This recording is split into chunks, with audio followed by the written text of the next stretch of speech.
What is going on, guys? It is Wrestlelamia here, back with some more news. Join us now as we look at the wildest news stories and rumors you need to know, including Alberto Del Rio gets absolutely buried, breaking news as WWE confirmed John Cena for WrestleMania 39, Sonya Deville was arrested, is John Laurinaitis looking for work in AEW, Kenny Omega talks signing with WWE, is Triple H splitting up a tag team, Jericho doubts he'll ever return to WWE, Solo Sikoa gets married, John Cena has a new look, and much more. Be sure to subscribe and hit that notification bell for daily wrestling videos, and follow us on Facebook for exclusive lists. Also check out our new channel, Wrestlelamia Shorts. And now let's do the intro and get straight into our first story.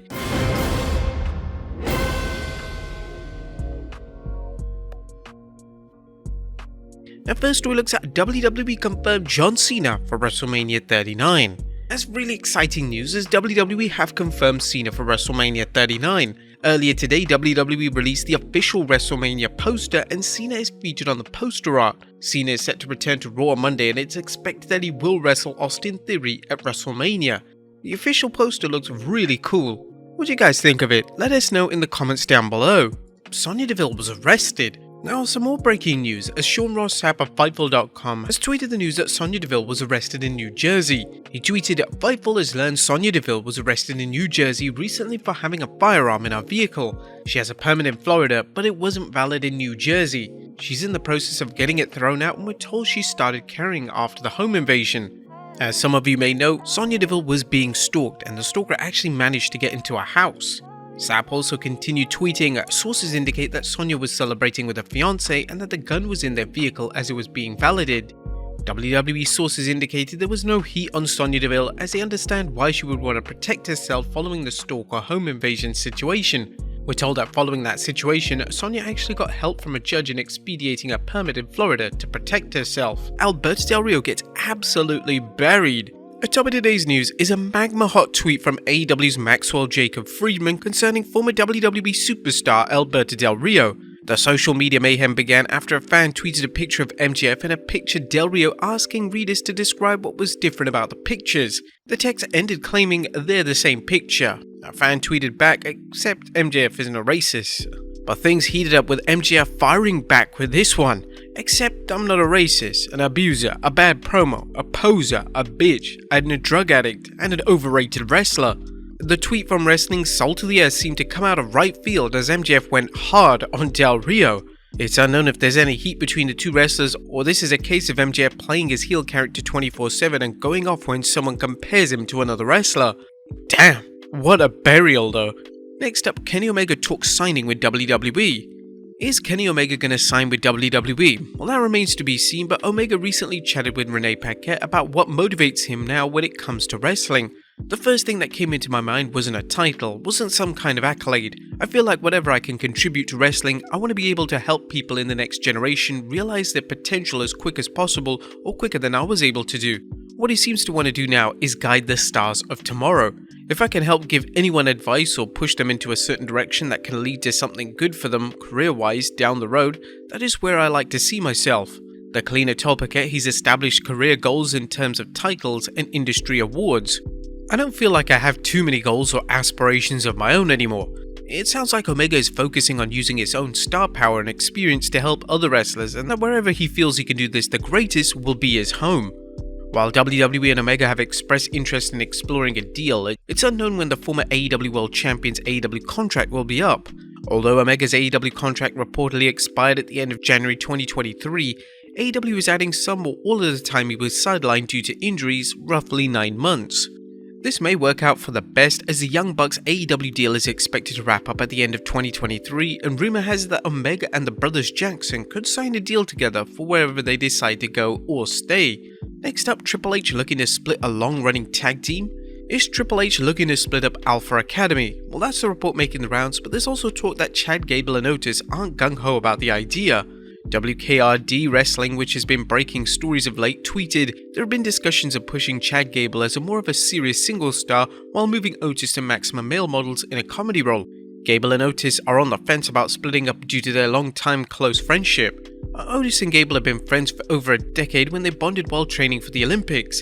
The tag team formed in late 2020, and while Otis's role was a drastic departure from his previous one as a happy-go-lucky goof, it helped build him back up after he got lost in the shuffle on Raw. Do you think Alpha Academy should split up, or do you like them in their current role? Next up, John Laurinaitis looking for work in AEW. Is a former WWE exec looking for work in AEW? Well, good old JR recently shared some news with his listeners on his Grillin' JR podcast, explaining how he and longtime enemy John Laurinaitis cleared the air. If you followed JR's podcast or heard him in interviews, you know he had legitimate heat with the wrestler turned WWE executive.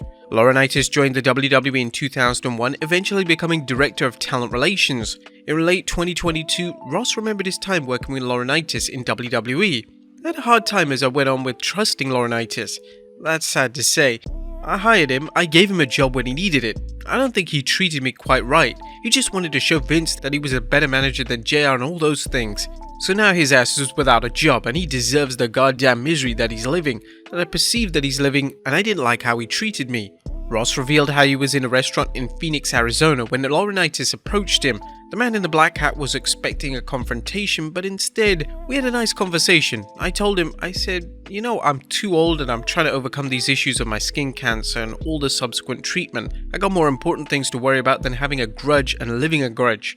So we kinda cleared the air and had a nice conversation. And I thought it took a lot of balls for him to come and approach me, to be honest with you, because he had read everything I'd written about, you know, him being a chicken shit. The Hall of Famer said he apologized to Laurinaitis for some of the things he said about him and that the two of them had a nice little 10 to 15 minute chat.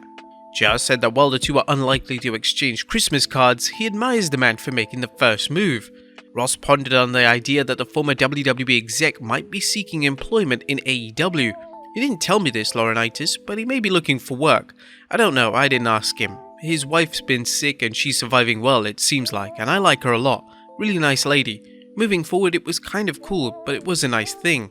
Given that Laurinaitis was released by WWE following the revelation he was involved in the WWE hush money scandal that surfaced last year, how likely is it that AEW would want to hire him? Laurinaitis would bring plenty of baggage with him, but as fans know, wrestling doesn't make for unlikely partnerships when it comes to doing business. Next up, Chris Jericho doubts he'll return to WWE. Or will Chris Jericho ever make his return to WWE? Although the AEW star recently signed a lengthy new deal with AEW, fans are curious whether the WWE's first ever undisputed champion will return to the company he spent decades working in. And Jericho answered this during a recent interview with the Daily Star, saying, "I don't hold a torch for WWE. To me, that's not the place to be. AEW is the place to be, it really is. I've been in WWE, I know how it works. They work that way. I don't care if Vince is there, Hunter is there, or whoever's there. They have a way of doing things, and I was there for 20 years and was pretty good at it." Jericho detailed what got him interested in AEW and why he likes working there. "I like the way we do things at AEW better, so I don't know why I wouldn't want to finish my career in AEW. I never thought that I wouldn't finish my career with WWE, but things happen, and I was just like, I want to go to Japan and do this match with New Japan Pro Wrestling, and it opened up a whole new world for me. I was like, oh my gosh, this is the fun side of wrestling again." AEW's first World Heavyweight Champion clarified that he has no hard feelings towards the WWE or those in charge. "Business is business, and there's always ups and downs, but I have zero interest in ever going back to WWE. That's not out of bitterness or anger. I love Vince and I love Hunter and all the people there." During an interview with the Star, the Wizard said he's proud of himself for taking a chance on AEW despite so much uncertainty about the promotion's future. But if Jericho doesn't return to WWE, do you think he'll ever be inducted into the WWE Hall of Fame? Let us know in the comments down below. Next up, huge Naomi plans Nixed. There's some interesting comments from the former WWE superstar Cameron, as Cameron was at a recent virtual signing when she revealed plans for WWE had her and fellow Funkadactyl Naomi after Cameron appeared at the 2022 Rumble. "So I did the Royal Rumble and then 2 days after lost my dad, got called to come back to WWE to get the tag team titles with Naomi, and then Thursday they were like, never mind girl. Naomi and I were talking about gear. Naomi and Sasha Banks were going to win the Women's Tag Team Championship before walking out of WWE in May of last year over rumoured creative differences. Would things have been much different if she had won the tag titles with Cameron?" Next up, Lita and Lynch enter the record books. A congrats to Lita and Becky Lynch on entering the record books thanks to their recent Women's Tag Team Championship win. According to Wrestling Stats and Info, Lita became the second WWE Hall of Famer to win a WWE Tag Team Championship. The first was Rowdy Roddy Piper, who won the tag titles with Ric Flair in 2006, as a Twitter account also noted, this means that Becky Lynch joins Ric Flair as the only superstars to hold WWE Tag Team Gold with an already inducted Hall of Famer as their partner. Congrats to both superstars on their championship win and entering the record books. Next up, Solo Sikoa gets married, and we're happy to report that Solo Sikoa recently married, sharing pictures on his Instagram account. We send our best wishes to the newlyweds. And finally, John Cena's new look. And last but not least, make way for a new look from John Cena. The 16-time champ is currently playing a role in Season 2 of Kevin Hart's Die Harder series on Roku. Cena's role has him portraying stuntman Mr. 206, who sports long pink hair.